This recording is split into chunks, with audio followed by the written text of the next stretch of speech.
1976. Beijing suffocates under silence. Mao Zedong, the man who ruled China with terror and devotion, is dying. His empire is built on fear, his legacy soaked in blood. And everyone close to him knows one truth. When a dictator stops breathing, the real killing begins. At his bedside, rivals pretend to pray. A widow sharpening knives behind her smile. A loyalist pretending weakness to survive. Generals counting bullets and enemies. Each heartbeat weaker. Each second darker. Each silence louder. Mao's final gift to China is a war for his throne. Beijing, early 1976. China feels cursed. In January, Premier Zhou Enlai dies. Crowds flood Tiananmen Square to mourn him. They cry for Zhou, but they are really crying for themselves. He was the only man who could soften Mao's brutality. Now he's gone. Mao Zedong is still alive, but he is a shadow. Inside Zhongnanhai, the leadership compound beside the Forbidden City, Mao lies in a guarded room, half his body numb, speech slurred, eyes clouded. He is no longer the roaring chairman. He is an old man choking on his own revolution.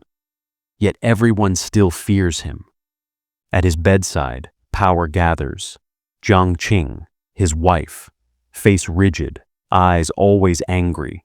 She survived as Mao's attack dog during the Cultural Revolution. She believes China now belongs to her. Hua Guofeng, recently promoted. A loyal functionary.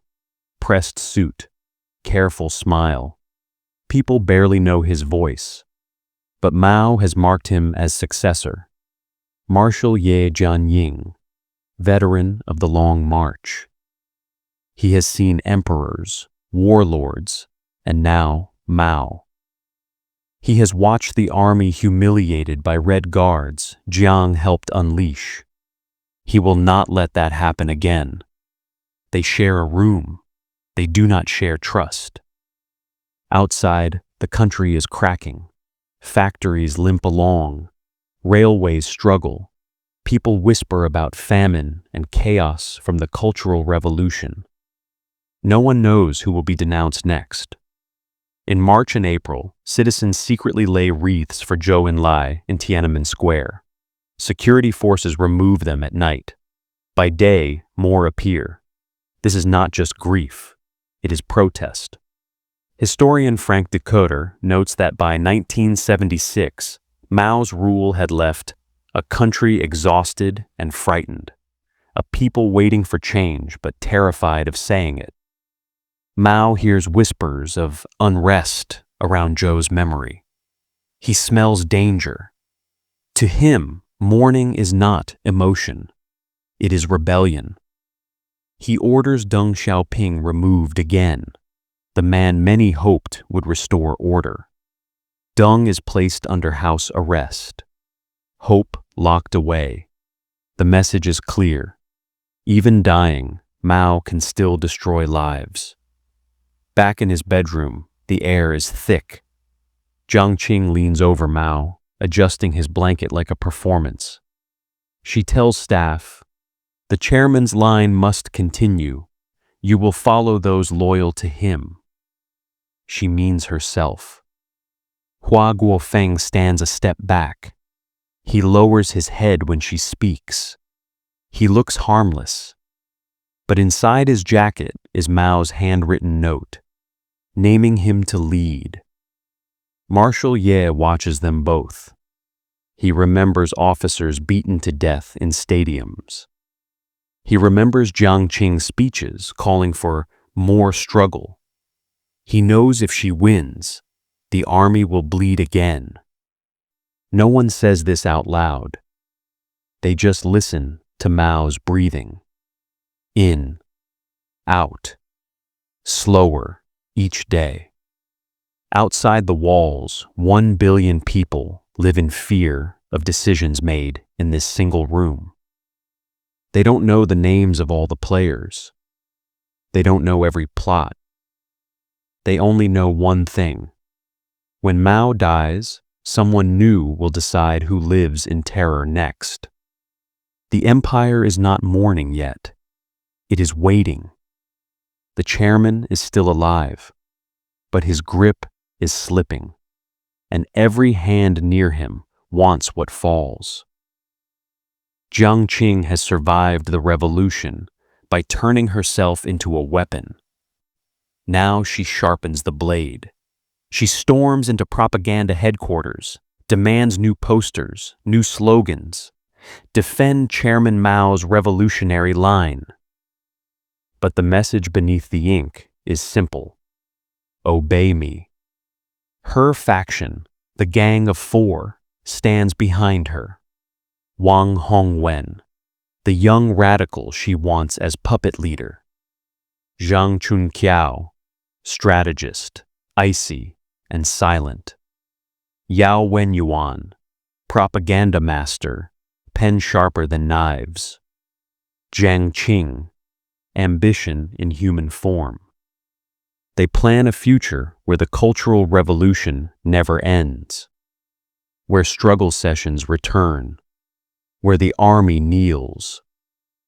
The rest of the party knows what that means. More prisons, more purges, more bodies. After Zhou Enlai's death, people flood Tiananmen Square with wreaths, flowers for the dead, hope for the living. Jiang Qing sees those flowers as an attack. She orders them removed. Police tear them away. Citizens return with more. On April 5th, protests explode. The Tiananmen incident. Thousands chant for change. Some shout Mao's name less loudly. Jiang Qing panics. She blames Deng Xiaoping, even though Deng is already under house arrest. She demands he be labeled a traitor. Mao's health declines. He barely understands the reports. Jiang Qing takes advantage. She speaks for him. She threatens to remove anyone refusing her orders. Officials nod, then run to Hua Guofeng or Marshal Ye Jianying and whisper warnings. She will destroy us. Historian Roderick McFarquhar notes, by mid-1976, the Gang of Four were feared, but isolated. Their enemies waited for the chairman to die. That isolation grows. Factories erupt in arguments. Students quietly support the army. The party leadership splits into camps, Jiang Qing's radicals versus everyone else. Yet nobody dares move against her. Not while Mao's heart still beats. She stands over Mao's bed at night, watching his chest rise and fall, imagining the power that will pass into her hands. Hua Guofeng watches from the doorway. He doesn't speak. He doesn't challenge her. He simply waits. Marshal Ye meets officers behind locked doors. No uniforms, no records. Only one goal. When Mao dies, we take her down before she takes us. Everyone knows the truth. China's fate depends on a single question. Who moves first the moment Mao stops moving? The widow thinks power is hers. She has no idea how many guns are pointed at her back. Beijing, late August to early September, 1976. While Jiang Qing takes the spotlight, Hua Guofeng takes control. He visits Mao daily, standing close enough to be seen, far enough not to seem threatening. Every time Mao drifts awake, Hua is there, a loyal shadow. But loyalty is camouflage. Behind closed doors, Hua locks down the essentials: Central Guard Bureau, Mao's elite security, state council meetings. Signatures now require his approval. Communication networks. He filters what the party hears. Historian Frank Decoder observes, Hua accumulated authority by quietly placing the machinery of the state in his hands. And Jiang Qing doesn't notice, because she only looks for applause. Hua keeps Mao's final message hidden. With you in charge, I am at ease. Mao's handwriting, 6 characters strong enough to crush Jiang Qing. Marshal Ye Jianying sees Hua's rising control. They meet in a shadowed courtyard, pretending to discuss Mao's diet while planning China's future. Yi whispers, "The army stands ready." Hua nods. "We wait for the moment." They both look toward Mao's residence, toward the man who once controlled life and death, now just a heartbeat controlling the timing of a coup. Meanwhile, the Chinese public only sees clues. Radio silence about Mao's condition. State TV replaying old speeches. Officials looking pale, avoiding questions. People remember the Cultural Revolution. They fear Jiang Qing's return to full power. They pray to avoid another decade of chaos. Some secretly hope for Deng Xiaoping, a leader who rebuilt the economy once before. But he's under house arrest, locked away by Jiang Qing. Hua knows freeing Deng too early is suicide. Too much ambition in one room. He must win the throne first, then choose allies later.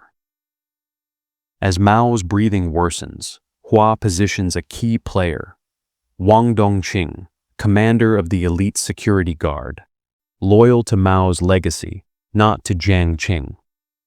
Hua says just one sentence: "When the time comes, protect China." Wang Dongqing nods, understanding exactly who China must be protected from. Night after night, Hua watches Mao struggle for air. He does not wish him well. He needs Mao to die. Just not tonight. Not before every piece is locked in place. The quiet man has transformed. He is no longer waiting. He is preparing to rule. Beijing, early September 1976. China's military remembers everything.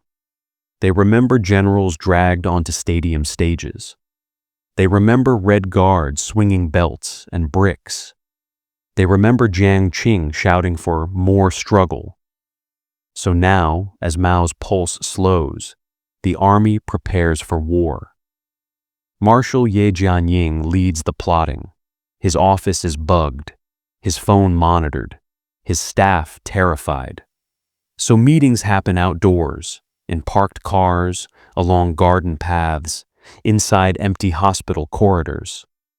He repeats one order: if she takes over, the PLA will bleed again. No one argues. General Chen Silian controls Beijing's defenses. Tanks, artillery, enough firepower to erase the Gang of Four in minutes. General Wu Dai controls public security in the capital, the police force, the surveillance network. Every weapon needed to stop Jiang Qing is ready. Historian Philip Short writes that the military believed Jiang Qing threatened the survival of the state itself. To them, this is not a power struggle. It is self-defense. Meanwhile, the Gang of Four panics. Wang Hongwen visits the barracks, pretending to boost morale, trying to sniff out betrayal. Zhang Chunqiao demands command of the newspapers to prepare the transition. Yao Wenyuan drafts editorials praising Comrade Jiang Qing's revolutionary leadership. Their moves are visible and sloppy. In factories, workers whisper, "If she rules, our lives will be hell again." In universities, students hide banned books, not to read them, just to avoid being beaten for owning them. Everyone waits for the chairman's final breath, like prisoners waiting for a verdict. Inside Zhongnanhai, the air thickens. Marshal Ye meets Hua Guofeng in a quiet study. Ye doesn't smile often. Today, he does. The party stands with you. The message is clear. The army has chosen its side. Hua nods, relieved, but not safe. Not yet. Jiang Qing walks the same halls, heels loud, eyes scanning for disloyal faces. She senses resistance building. She tastes the fear in others and mistakes it for obedience. She thinks Marshal Ye bows to her. She thinks Hua trembles before her. She is wrong about both. Outside Mao's room, a nurse wipes blood from his lips.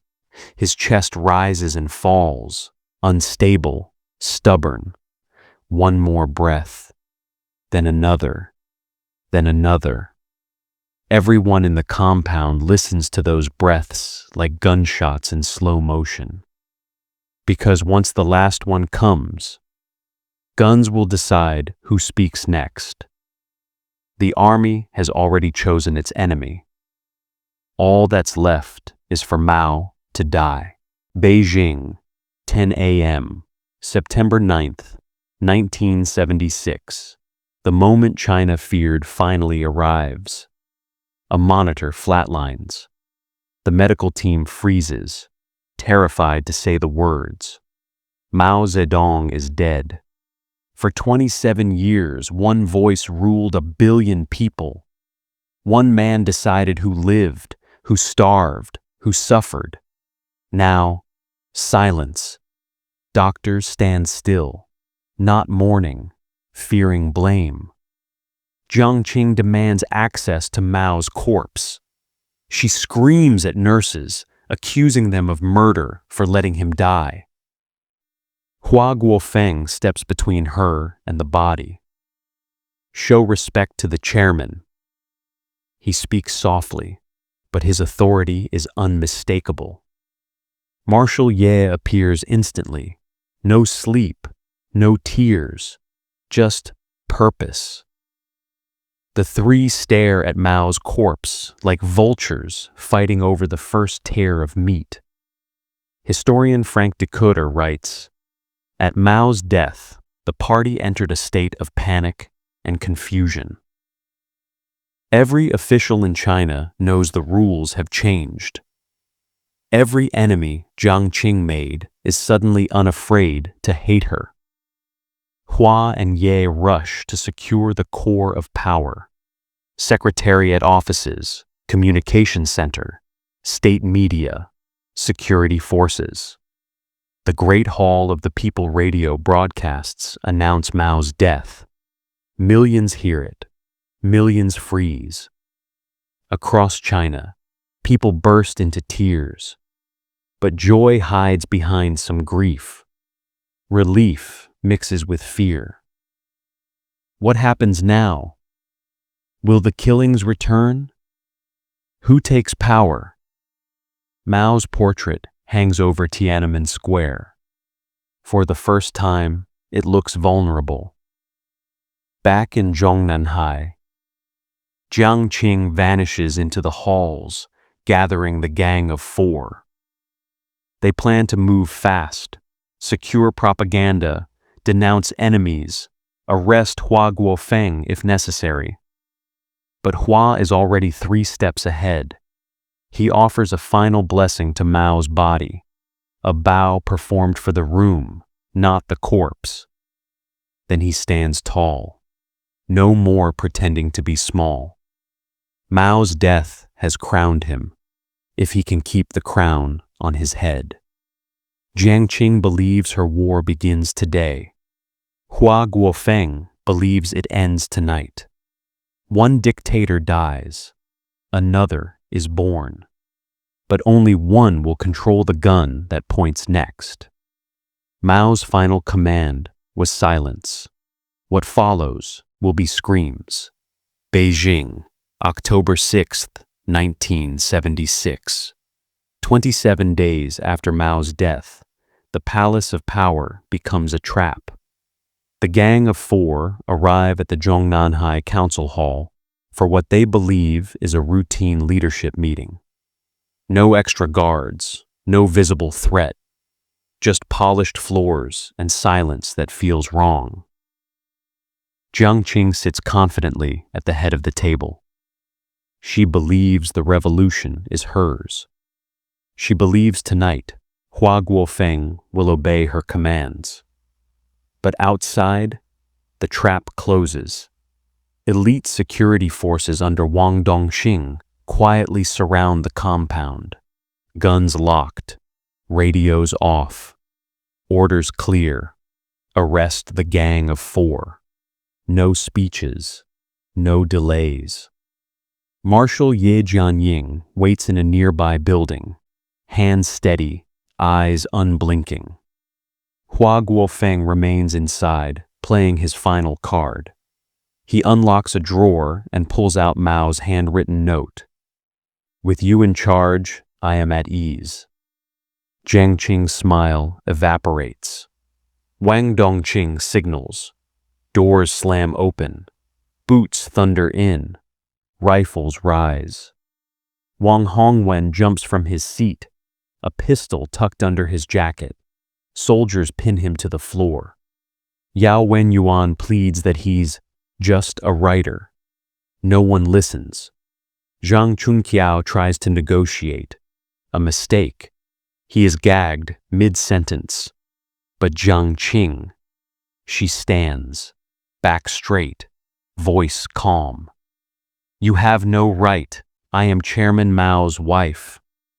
Hua steps toward her, face cold. "The party has decided." Her rage explodes. "You are all counter-revolutionaries. This is a coup." Her voice shreds into screams. Soldiers seize her arms. She thrashes, spitting, kicking, cursing every name she can remember. The guards drag her away from the table she thought was a throne. Historian Philip Short writes, "The arrests were swift, silent, and absolute. A political death without bullets." Outside, Beijing sleeps, unaware that a decade of terror has just ended in a single night. No sirens, no struggle session, no chanting crowds, just silence, where power used to shout. By morning, state radio will announce arrests for anti-party activities. Most citizens will cry tears of relief for the first time in 10 years. One era is dead. Another has begun. The dictatorship survives, but its monsters just devoured each other. Beijing, late 1976 to 1978. Mao is gone. Jiang Qing is in chains. The Gang of Four disappear into prison cells deep beneath the state. China wakes up from a nightmare, but doesn't know how to dream anymore. Hua Guofeng stands at the top of the party. Officially, he is Mao's successor. His slogan is printed everywhere. "Whatever Chairman Mao said, we shall follow." He keeps Mao's portraits high. He keeps Mao's statues untouched. He keeps Mao's titles sacred. But behind the scenes, Hua begins dismantling the machine of fear. The secret police lose their permission to terrorize. Campaigns and public trials stop. People breathe easier. Then, a ghost returns. Deng Xiaoping, the man Jiang Qing tried to destroy, steps quietly back into Beijing. He meets generals. He meets economists. He meets survivors of Mao's purges. They tell him the truth. China is starving in peace. Factories are broken. The future is dying. Historian Frank Decoder notes, Deng saw China could no longer survive Maoism. It had to move on from revolution to reconstruction. Deng does not shout. He does not threaten. He waits. And Hua Guofeng makes one fatal mistake. He tries to govern like Mao, but without Mao's fear. People stop listening. The party shifts its weight and lands behind Deng. 1978, Third Plenum. Deng takes command of policy. He pushes China toward economic reforms, away from cult worship and endless revolution. Hua remains alive, but irrelevant. The fate Mao wished on Jiang Qing falls gently upon him. In prison, Jiang Qing refuses to break. She screams that she is the widow of Mao, that history will honor her. History disagrees. China begins removing Mao's voice from classrooms. Statues quietly relocated. His mistakes cautiously mentioned. His image still hangs. But power moves on. One truth rises from the ashes of fear. A dictator can control a nation through terror, but he cannot control what comes after him. Mao once promised a new world. He delivered a scarred one. His death did not set China free, but it let China choose a different future. And for the first time in decades, a nation conditioned to obey finally learned to change. When the worship ends, the truth starts to speak.